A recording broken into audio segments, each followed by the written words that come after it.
Praise the Lord. Hallelujah. പ്രിയ സഹോദരങ്ങളെ, ഇന്നലെ ആ വീഡിയോ കേട്ടപ്പോൾ കുറച്ച് ഞങ്ങൾക്ക് ശരിക്ക് വലിയ വിഷമമൊക്കെ തോന്നി.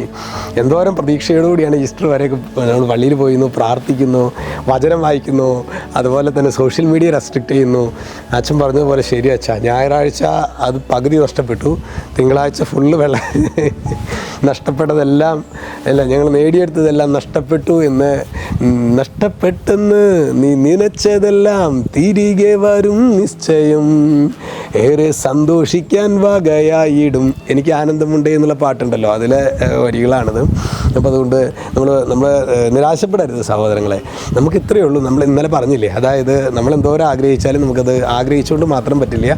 ഈ ആഗ്രഹത്തിലേക്ക് പരിശുദ്ധാത്മാവിനെ ക്ഷണിച്ചാൽ മാത്രമാണ് അത് കൃപയായിട്ട് അവിടെ വർക്ക് ചെയ്യുള്ളൂ. ഇന്ന് നമ്മൾ ധ്യാനിക്കുന്നത് എഫെസസ് ലേഖനം 3:18. അവിടെ വചനം പറയാണ്, എല്ലാ വിശുദ്ധരോടുമൊപ്പം ക്രിസ്തുവിൻ്റെ സ്നേഹത്തിൻ്റെ നീളവും വീതിയും ഉയരവും ആഴവും ഗ്രഹിക്കുവാൻ നിങ്ങൾക്ക് ശക്തി ലഭിക്കട്ടെ.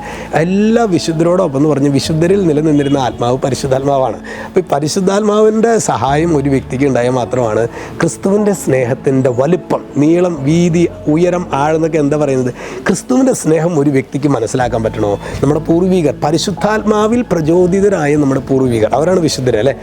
അവർക്ക് ഇത് ആത്മാവിനാലാണ് കിട്ടിയിട്ടുള്ളത്.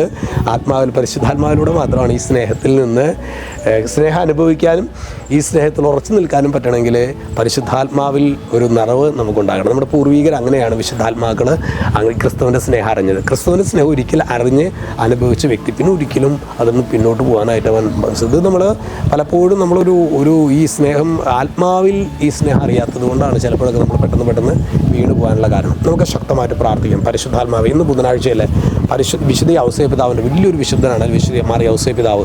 ഔസേപിതാവിൻ്റെ മാധ്യസ്ഥം തേടി നമുക്ക് പ്രാർത്ഥിക്കാം. ഔസേപിതാവെ, ഞങ്ങളിങ്ങനെ ഇടയ്ക്കിടയ്ക്ക് വീണ് പോടൊക്കെയുണ്ട്, ഞങ്ങളെ സഹായിക്കണമെന്ന് പറഞ്ഞ് നമുക്ക് പ്രാർത്ഥിക്കാം.